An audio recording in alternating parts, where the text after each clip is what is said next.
What's up, queens? Welcome to the Female Dating Strategy Podcast, the meanest female-only podcast on the internet. I'm Ro. I'm Savannah. And this week, well, the firestorm, allegedly, men being lonely and having less sex, is apparently a public health crisis that we all need to give a shit about. And quite frankly, we don't. Yeah, no one care. No one care at all. This was kicked off by a Philadelphia Congressional candidate called Alexandra Hunt, who began a long thread about how basically young men aren't having sex and we all need to care, and that is such a tragedy. And she was being very intellectually dishonest in this thread, I feel, which we'll go through, in the sense that she was trying to conflate, well, there were several instances like where she was being intellectually dishonest, but you know, the first thing is she was trying to conflate people not wanting to have sex with certain men as, you know, sex being taboo and, you know, criminalized. So in order to get over that, we need to just basically decriminalize sex, even though having sex is not criminalized in society. If anything, it's the opposite. And I find it's always the people within, I guess, the adult industry who like to say that we need to destigmatize sex when we live in a very, very sex-driven society. Like, you know, from the time when we have, you know, sexual attractiveness and, you know, sexual themed adverts selling perfumes, all the way to selling cars, you can't tell me that we don't live in a sex-driven society where sex is the norm, to the point where it's actively used to sell, you know, products that are unrelated to sex, such as everything from glasses to perfume to cars even. So, I mean, what makes her entire platform so offensive is that, first of all, a lot of people were telling her that she was misguided, and she just doubled down on all of it. She basically cited this statistic that's been floating around for a while now. I think this was a survey that was taken at the end of last year, if I'm not mistaken. And it was about the increase in male sexlessness, basically since 2008, that male sexlessness took a huge spike from 2008 to 2018, from what it looks like somewhere around 15% of men who weren't having sex in the past year to almost 28% of men had not had sex in the past year as of 2018. So you're looking at the male sexlessness rate quite literally doubling over the course of 10 years. So she attributes this to a bunch of, quote, deeper problems. So like just reading off her tweet here, it starts with, young men aren't having sex. Nearly a third of men under 30 have not had sex, and a higher percent do not have as much sex as they'd like. Not exactly surprising, but this kind of statistic is a sign of much deeper problems. Our society criminalizes sex and sweeps it under the rug. The consequences are straightforward. There's more violence. So first of all, that assumption right there is like the first part where she got off course, where she was saying, well, the consequences of not having enough sex for men is more violence. So that's her assumption. That's her like inputting her editorial commentary on what is happening because of quote unquote male sexlessness. And it's a basic research flaw in that correlation does not equal causation. Yeah. Okay. So she keeps going. Since platforms like Craigslist were banned from advertising sex, serious violent crimes against all women, not just sex workers, has increased by nearly 1/5. Like, I think most people would say it's the massive economic crash that happened in 2008, but, you know, go off. And also, let's be real, what she's talking about is the reported number of serious violent crimes. Because, you know, serious violent crimes against women have always been happening, but it's only within the last decade that women have felt like they can come forward about it. So again, it's not really telling us anything because, you know, the statistics, you know, could have been the same 20 years ago. But if only, you know, women are reporting it more now, it could seem like it's increasing when it's not, if that makes sense. Yeah, but she doesn't even specify it's sex crimes. She just says general violent crimes. I'm like, that could be any number of reasons that have absolutely nothing to do with men not getting laid. But not having sex. Yeah, I think it's just, like I said, 2008 was when we had that massive economic crash. Like, it was whenever you have the bottom drop out of society, there tends to be more crime. Like, there's just a bunch of other, she makes all these connections here that just make no sense. And then people try to correct her and she doesn't get it, which will keep going. Yeah. So she continues, and men who do not have sex suffer. They are less likely to be part of the labor force and more likely to experience depression, nihilism, and other mental health issues. Once again, correlation is not causation. Them not having sex is probably not the cause of those issues. It's probably a manifestation of those issues. No. And I've not heard anybody being diagnosed with a mental health issue because of lack of sex. Right. That is not in the diagnostic criteria of any mental health issue. Like, what the fuck?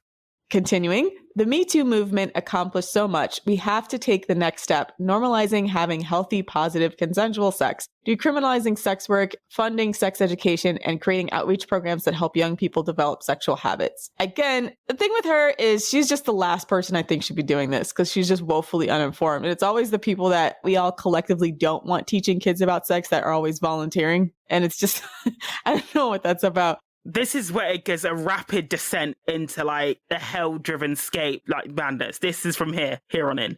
For context, the original tweet is ratioed to hell. So ratioed meaning there's way more quote tweets and negative comments than likes. So the original tweet has 4,733 quote tweets. And then this tweet I'm about to read has 8,500 and it's down at the bottom of the thread. So she says, we should be moving toward a right to sex. People should be able to have sex when they feel they want to, and we need to develop services that meet people's needs without attaching the baggage of shame or criminalization. So let's talk about sex. So the right to sex just triggered people to all the get out, which we'll get back to. Her last comment in the tweet thread, we need to bring these discussions to the spotlight. Normalizing healthy, positive sex will have too many downstream benefits to list. We need to move past our history of shame. It's time to bring sex into the light. So like Savannah said earlier, like it's not as if sex has been, I don't know what planet she's living on where like sex is like not an integral part of society. And quite frankly, everywhere, especially with unfettered internet access. Especially with the Western world as well. Like it's very open, overt, like it's everywhere. Yeah.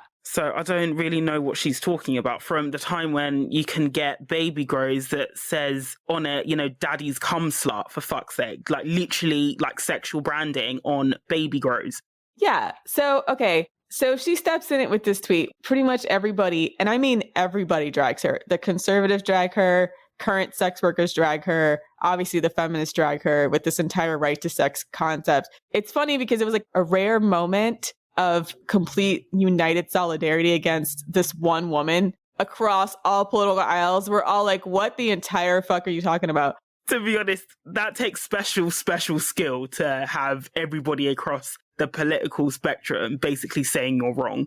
Yes. Okay, so she has a TikTok. The only people who were agreeing with her between the TikTok and Twitter were these like clearly sex buyer males, like men who buy prostitutes, right in that demographic, right? Like the middle-aged, pretty much predominantly white male and being like, oh, no, hear her out, right? Like, so the only people who are agreeing with this are unattached as of, I can't tell what their political affiliation is, but they're probably on both sides from the left and the right of men who think they're entitled to purchase sex. But I'm going to guess that most of them are leftists, which is why they're kind of behind the pro-prostitution stance, whereas conservatives tend to be pretty anti-prostitution as a platform. But unless they're libertarian, and then libertarians are like, don't think the government should stop them from purchasing sex. So it's like, this is like a place where it's a united coalition of scrotes against all of the rest of the sane people in society. Yeah.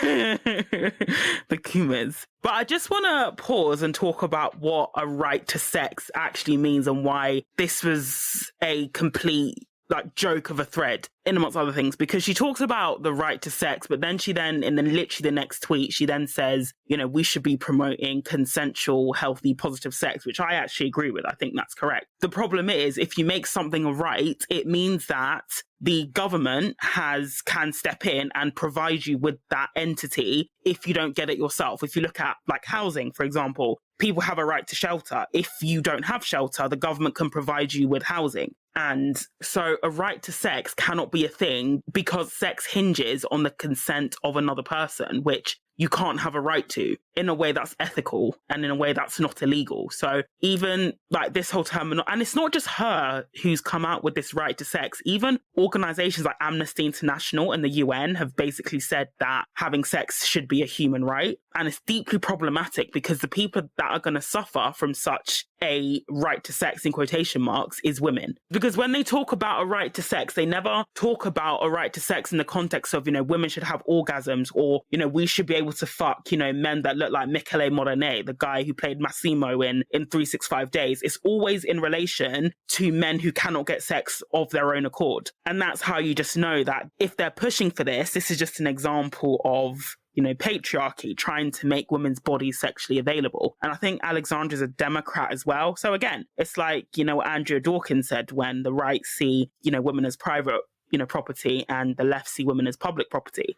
Yeah, I mean, this is a perfect example of that, and why, again, it's such a difficult topic to even broach on the left, because every time you try to talk about sex positivity, you have these type of women taking the front and center stage. She's just so woefully uninformed that even the liberal feminists couldn't defend her, right? Like, whereas I feel like if she had been like slightly more educated on some of the topics surrounding sex work, and didn't just sound like she was regurgitating the words of one of her Johns or one of like ex-boyfriend who's trying to exploit her, the club owner that she strips at, then it would sound a little bit more coherent. But this just sounds like some guy who is trying to sexually exploit women is really trying to make this a platform. Like, I wouldn't be surprised if she was secretly being funded by OnlyFans or something like that. And speaking of OnlyFans, like, she was complaining. So she used to be a stripper, and I guess she also had content on OnlyFans. And so a couple of days before she made this tweet, she was like tweeting a call to action, because I guess when in the course of being investigated by media because of her congressional candidacy, they uncovered her OnlyFans pictures and leaked them. So she's not getting paid for them anymore. So she's upset about it. So I'm like, yeah, it does kind of suck, but it does happen all of the time. On Reddit, especially, like, I mean, that's kind of the whole deal with OnlyFans and why a lot of women don't make money, because all it takes is one person going in and leaking your pictures and they're not going to pay for it. So yeah, so she's a former sex worker who is getting dragged by even other sex workers and seems to just not grasp the major problems with a lot of her statements. And she kept contradicting herself as well. Like, I don't really, like, when she started getting dragged, she, when people do that whole, it's taken out of context, when you read the context exactly as it was meant. And it's just like, taken out of context doesn't really apply if you said what you said, sort of thing, say it with your chest sort of thing. And she just wasn't really making much sense. But I did find that, I'm not sure if it was, again, correlation or equal causation, but there was other murmurings elsewhere on Twitter that me and Ro got involved in to varying degrees about the loneliness that men experience specifically. And the tweets and reactions to that was also doubly interesting because, again, just like Alexandra was trying to frame men's lack of sex as a societal issue, the men complaining about male loneliness were also trying to frame it as a social issue. And, when they frame it as a social issue, what they're really saying is that women need to fix this, because they're not looking to their fellow men for solutions. They're looking to women to solve it. Well, they are, but they're looking at guys like Andrew Tate, and that's the problem. Andrew Tate, but I mean, in terms of being actual part of the actual solutions, it's clear that they want women to give them sex, to get into relationships with them, to soothe their ego. They're not looking to other men, for practical solutions. They're not saying, okay, let us set up, I don't know, like a male-only space where we can meet once a week, like women do. That's what women do. That's how we organize. We say, we don't have a space to meet other women. We'll create one. We'll have women-only gyms. We'll have women-only, drink-ups in pubs. But men don't really do that.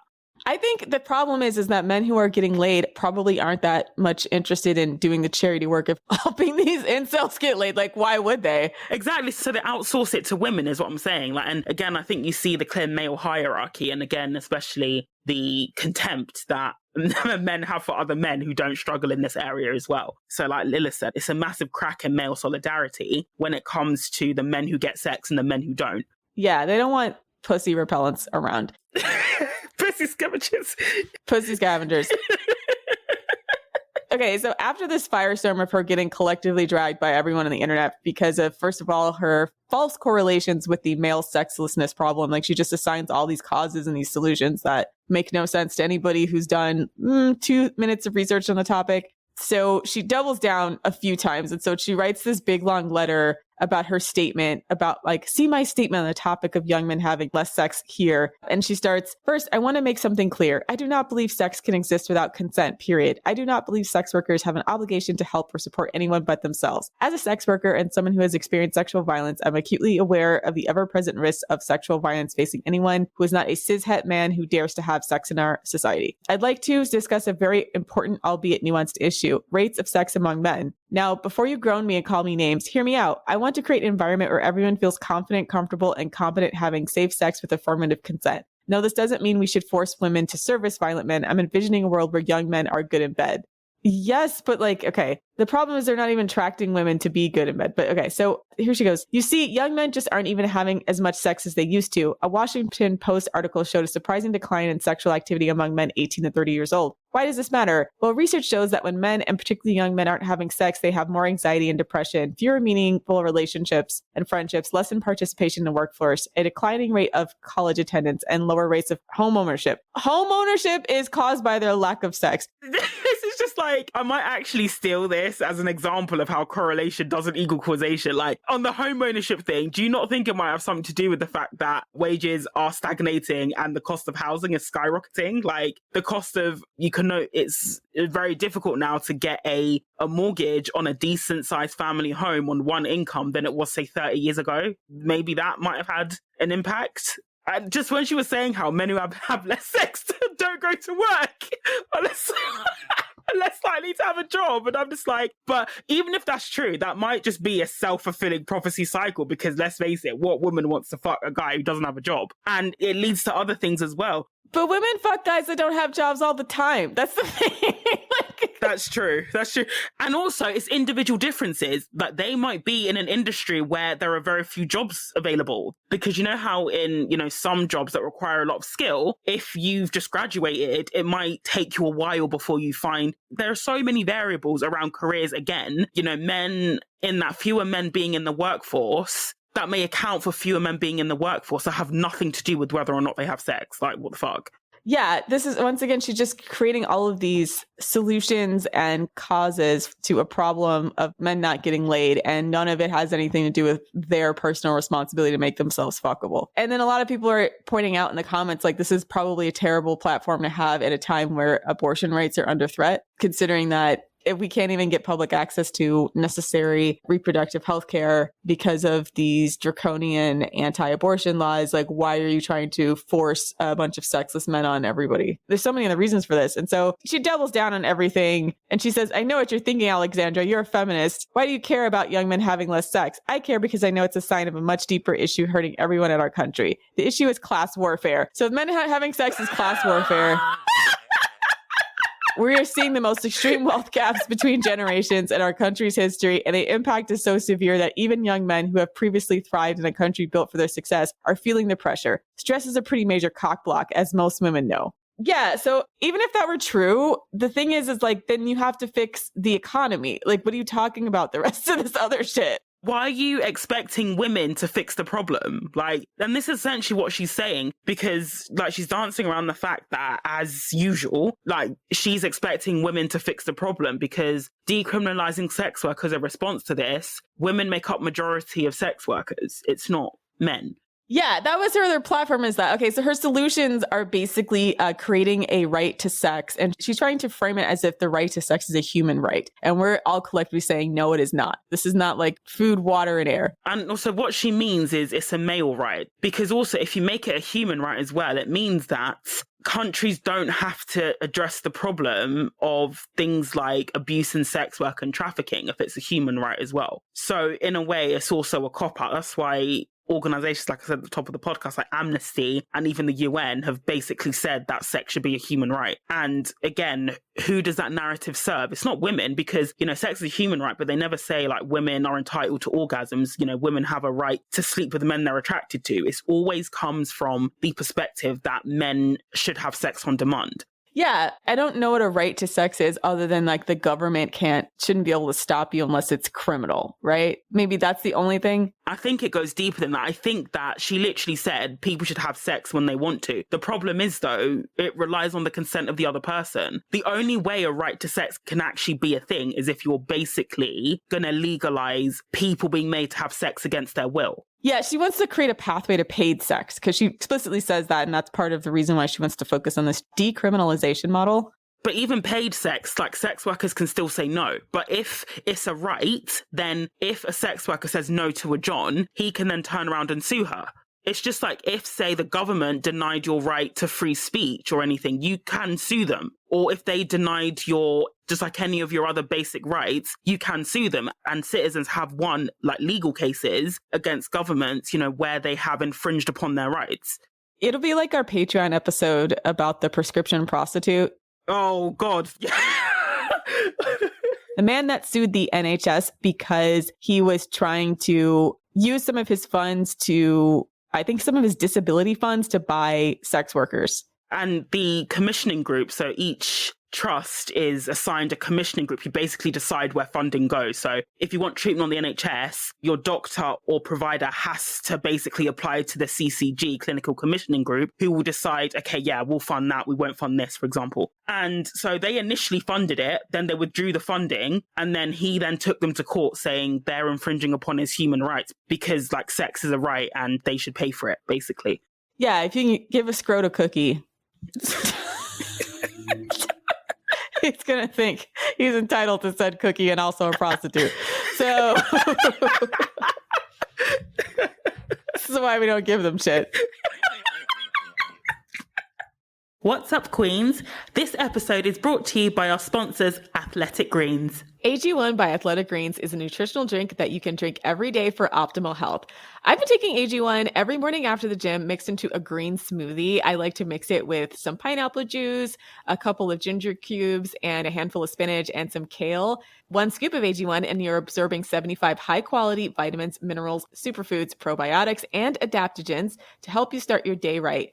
AG1 is my daily microhabit that makes it easy to absorb key nutrients, lead a healthy lifestyle, and feel my best. And to make it easier for you to obtain better health, Athletic Greens is going to give you a free 1-year supply of immune-supporting vitamin D and 5 free travel packs with your first purchase. All you have to do is visit athleticgreens.com/FDS. Again, that is athleticgreens.com/FDS to take ownership over your health and pick up the ultimate daily nutritional insurance. 1 scoop, 1 minute, once a day, every day. AG1 by Athletic Greens.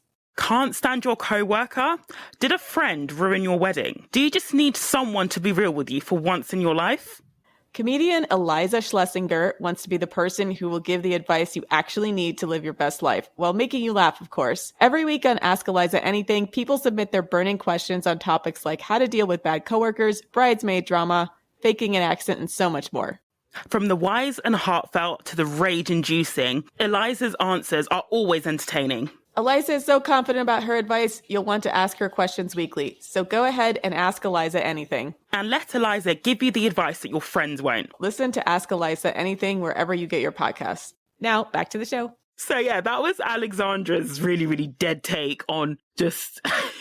Last take before we move on. And I want to make this abundantly clear because there's a lot of people who are liberal feminists who seem to not understand basic supply and demand. First of all, her plan is actually terrible when she's trying to say, like, we should just fully decriminalize sex work to give men more access to sex workers. And the truth of the matter is, like any industry, that if you completely decriminalize it, it actually drives wages down significantly. And for women who are doing quote unquote full service sex works and or like, you know, traditional prostitution, 99% of them want to be out of it. And when you drive down wages, a lot of times it makes the consumers, meaning men, have way more power in that market and be able to demand a lot more degrading and abusive content for them, as well as it takes much longer for women to accumulate enough money to get out of the profession if they need to. So full decriminalization in general is not the model that we look for. There's another model called the Nordic model, which is criminalization of sex buyers, but not sellers. Women are penalized for prostituting, but men are penalized for buying sex. And what it does is it cripples the ability for men to demand, to basically exert consumer demand, as well as discourages the expansion of the industry. So you want it to be profitable enough so that like the women who want to get out of it can get out of it. And it's not like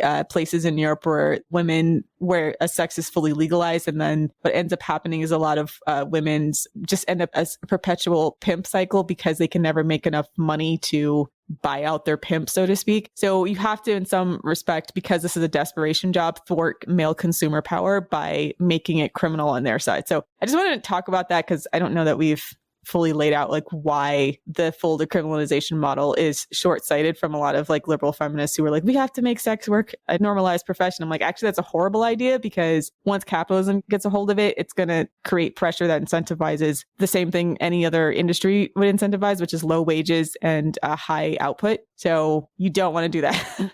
Yeah. And already the Johns are already talking about forming like unions where they can then just basically drive down prices. And another thing as well is that when they say sex work is work, they kind of want to have it both ways. So they want to be recognized as like a normal legal profession, but then they want the choice to be able to pick and choose who they see. Now, if it's in a normal profession, for example, you cannot discriminate against somebody on protected characteristics such as their age, their disability, their race, for example. And a lot of sex workers, they do discriminate based on those characteristics. So there are some sex workers who will say, I don't see black men, I don't see African Americans, right? If you make it a legal business, you cannot do that. And so then that draws into a massive issue around consent. Like, I don't believe anybody should be forced to have sex with anybody they don't want to, but this is why it cannot be seen as a normal job. Like, you can't, a worker at McDonald's, they can refuse to serve you for bad behavior. They can kick you up, but they cannot say, if I walk in there, I'm not serving you because you're black, because last week I was assaulted by a black worker, therefore no black people in the shop. They can't say that. Not to mention the OSHA violation rules. I mean, can you just imagine the public health violation rules? Yeah, exactly. And like here, it's against the Equalities Act. So what will happen is Johns will be taking sex workers to court and they will win because they are being discriminated against on the basis of a protected characteristic. And I would really encourage people clamoring for it to be made, you know, sex work is work, to read what the protected characteristics actually are, because there's quite a few that you just cannot legally discriminate against somebody for. And so there's also that issue as well. Yeah. So just no cis all around. Probably the biggest not cis and biggest public L from a liberal feminist that we've seen in quite some time, a sex positive feminist, to the point where even other feminists, like in the quote tweets, there's a lot of other feminists who are just, they're dragging her because the entire premise is based on so many wrong assumptions and so many wrong-headed solutions. So being the internet, this caused like a firestorm of retweets and comments from these men who were like, nobody cares about men's problems. Everyone's laughing.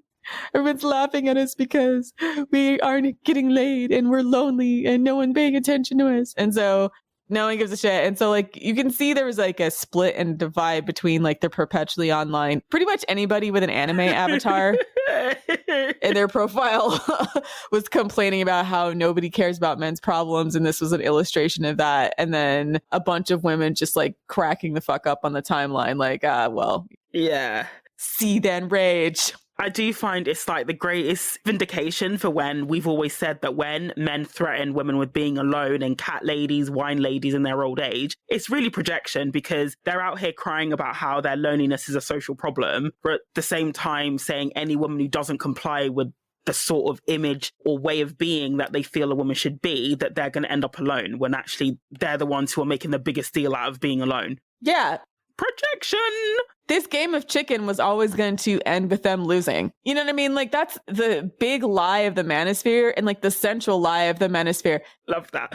Game of chicken. I love it. No, it is, because like they rely on so many fear tactics and abuse tactics to force women into relationships and marriage. Because if they actually had a good thing and had a lot of leverage, you wouldn't see a lot of these manosphere types spending so much time talking about why women are going to die alone and like the wall and all these types of things. They would be able to explicitly detail like why it's beneficial to get into a marriage even with a guy who's quote unquote not high value or something like that. More or less what they do is they just talk about how women need to settle or else, right? And like the or else is never really described except for like, you won't have a man then. And we're all like, well, yeah, we know, but it's vastly superior to the other option, which is to be saddled with some shitty scrote who doesn't make our lives improved in any type of a material way. Because we've covered this, but there's so many surveys that talk about how women don't want to get remarried, even if they get, you know, if they get divorced or they're widowed. There's so many older women who will all say the same thing, that like, I don't have any desire to get remarried, because so often marriage is not beneficial to women, especially women of a certain age and certain generation where they basically had to. And then furthermore, the surveys that show that a lot of single women are happier than women who are in long-term marriages. So, you know, they just haven't proved their case that getting hitched to one of these like sexless incels is vastly superior to being single.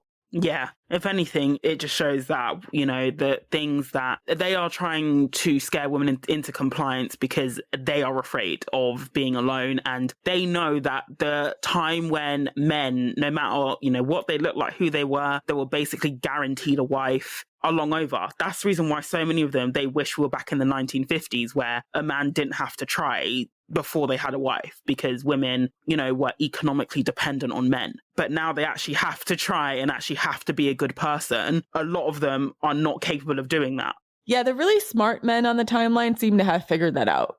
Yeah, exactly.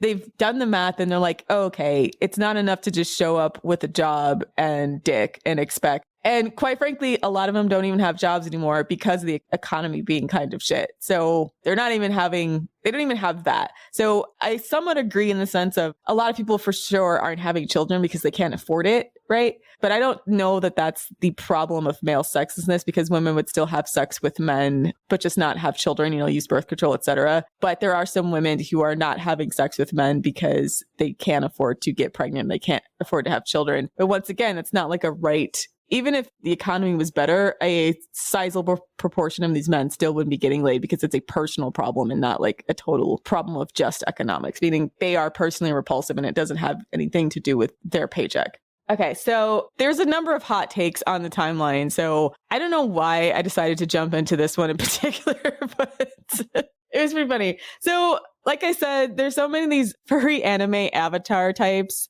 many of whom are just like perpetually online Twitch streamers, etc. There was the ones like the biggest scrote tears about like, no one cares about men.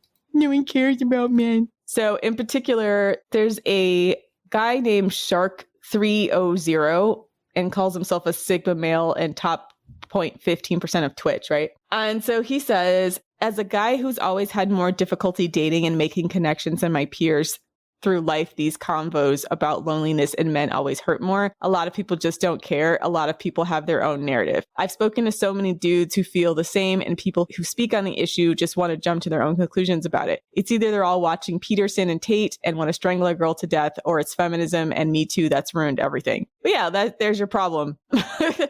Next tweet. Honestly, with so many tries and fixing so many issues with my own grasp, I think it's just better to give up. It's not impossible, but at this point, the pain of rejection, scrutiny, and loss for the millionth time is less harmful to just give up. Sometimes it's better to never have loved at all. Keeping it at arm's length hurts for longer, but is less intense, and with it already not working, so if everything stays the same, it feels better. No one to fold them, maybe. It's just time to get up from the table and go home. For some reason, people read this last bit of me saying Me Too is bad, and this is me criticizing how both people who say this is a Peterson Tate issue or Me Too issue are wrong and completely missing the point. So my response to this, my very unsympathetic response to this is the reason why nobody feels bad is because you could just literally get a job, join a rec league, or volunteer in your community. This isn't hard, right? The subject of male loneliness is generally fixed by getting involved in your community. And then most of the replies I got were from men who were like, oh, well, how's this going to help me get laid? Right? Dating in the workplace is discouraged by most people. It's just how they relate it to dating.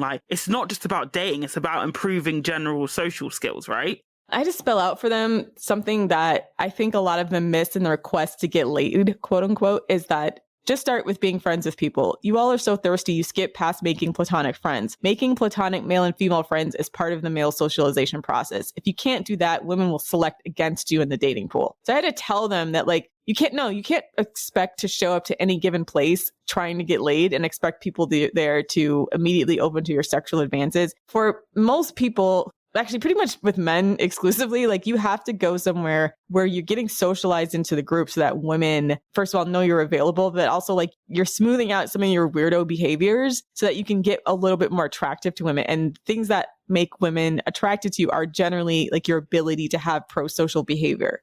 Right. So I think they just fundamentally don't get that. So most of what they're complaining about in the comments is oh, why should I have to go volunteer? I try to volunteer and I didn't meet any women there. And I'm that's not the point. You're supposed to create a network by investing into your community. And your own personal development. And again, if you go back to our episode on what makes a guy creepy, doing things for the pure sake of picking women up is going to come across as creepy. Yeah. Why does this even need to be said? Because they don't get it. This is the problem with pickup artistry, is that what they teach men is how to treat every situation as a sexual opportunity. right? This is they look at it like a game rather than like a way for them to integrate themselves into society and create, basically help to be socialized so that they don't repulse women, right? Instead, they still stay out of the general social group and just start to do the like pickup artist tactics where they just think, oh, I'll just go to a bar and just hit on every girl there, right? Or hit every girl on the street, rather than understanding that for most people and for most men, especially, having some kind of network will help you make connections with people and people hook you up, etc. So that is way more valuable in your ability to integrate into the group than, I think Sigma males are like the guys that are like loners, etc. This like mentality that you can just be on your own and just like try to hit on a bunch of different women or hope women fall in your lap, and you haven't done anything to do it, to make that happen or make yourself attractive there. Yeah, I just feel like this is just another manifestation, as I've said before, about how, you know, women's problems are women's problems. If women aren't good enough, then we have to change. So if you're fat, lose weight, you know, you can look more attractive. But when it's men, it's like, it's everybody's problem. And it's not even like everybody's part of the solution. Really, what they're saying is women are part of the solution. Well, okay, so some of the comments, so just to go over some of the comments. So one guy is like, why is the pull yourself up by the bootstraps an acceptable response when we talk about men's issues? I thought on the left we understood systemic pressures and socialization. And then I wrote, describe the systemic pressures preventing anybody from liking you as a person. Because like the problem with this is that they think there's some kind of like nebulous force that's working against them rather than like them not taking the initiative to work on their personal development, right? The only time the only thing I would say is a problem that's out of their control is the economy. But even outside of that, like I said, it's not like there's men that are broke to get laid all of the time and have social skills with women. And then furthermore, the tools to be successful and attractive to the opposite sex are an individual problem, right? This isn't like some blanket one size fits all issue, right? For some guys, they have poor grooming. For some guys, they have poor social skills. For some guys, there's so many individual problems that make up a complex system of being attractive to the opposite sex. It's impossible to say that this is the blanket issue that's going to solve all these guys' sexual problems when so much of it is like individualized. So men want, like, basically they want society to value them more, but they don't know what they should be valued on. And then furthermore, even if we were to change the criteria, they still wouldn't meet that shit, right? Like they still wouldn't meet the criteria to be valued. So like they don't want women to have sexual standards and they can't like outright say that. So they try to make it seem like, oh, it's society letting them down, rather than like it's you letting yourself down because you failed to figure out how to be attractive to the opposite sex.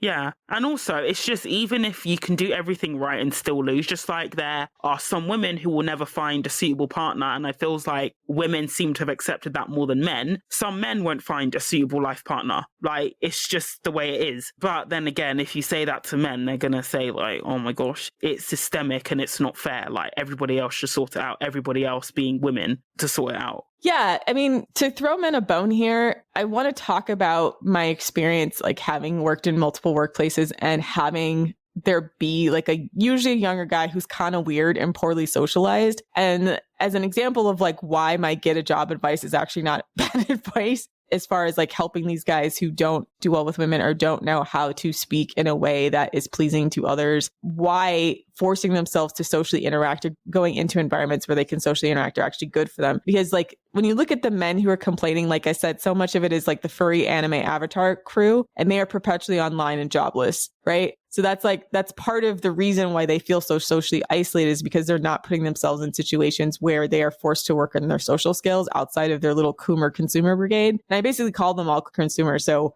I wrote a comment here that I'm looking at profiles, timelines, and all I see are porn memes, anime, furry avatars, and pronouns. Yeah, I know why you all don't have friends. You're a Coomer consumer, and we did an episode about it. I linked him to our podcast episode.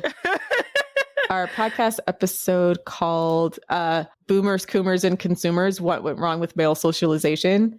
And also our secondary podcast episode we released a few weeks ago called Listen Up Scrotes, Here's Why Women Think You're Creepy, right? So both of these things, it basically shows that male socialization failures are mostly a personal problem of them not integrating in society and spending all of their time consuming porn and consuming video games and not doing anything of value to other people. The problem is that these guys fundamentally reject the idea that they're personally responsible for integrating into society by trying to create value for other people to be around them, right? they want to be loved for who they are and they want to feel like everyone's going to support them unconditionally, but they don't understand that like literally nobody is supported in anything unconditionally, including women. This to me boils down once again to male entitlement, where they feel like they shouldn't have to work to create their own social value with other people. Yeah, basically the moral of the story of this lesson is that if men are lonely, it's not our problem and we don't care, basically. Right. So, okay. So back to my earlier point about, I wrote this thread and I'll pin it to my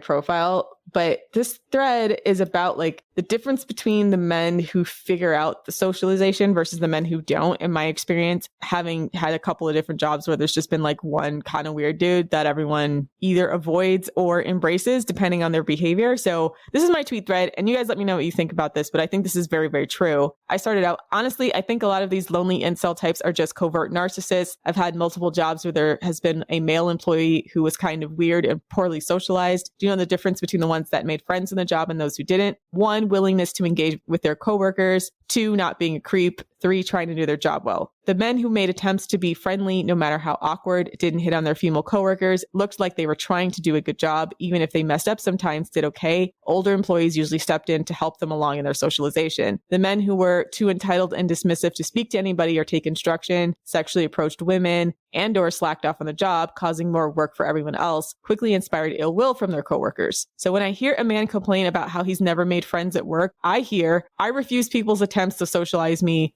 am a creep, and or don't want to work hard at anything. Someone who thinks they're better than everyone else while actually being a complete leech.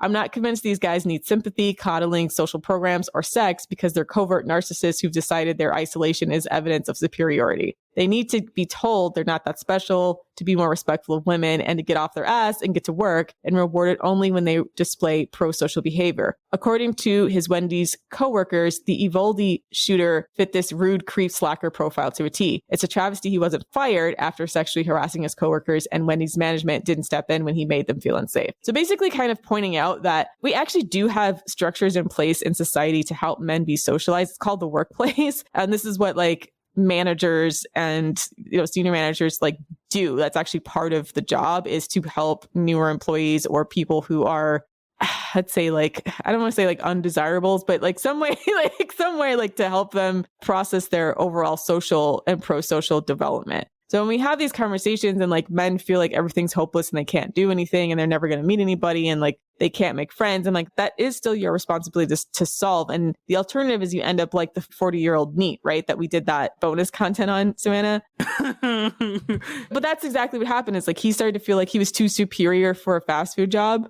Yeah. And didn't work on his pro-social socialization whatsoever because he refused to engage in any type of basic socialization, like the fast food job probably being one of the lowest stakes jobs you can have, because you can always get another job in fast food pretty much. So he didn't even want to do that, in which case at that point you've decided to exist outside of the social norm in such a wild way that it does isolate and alienate you. But once again, it's your problem to solve.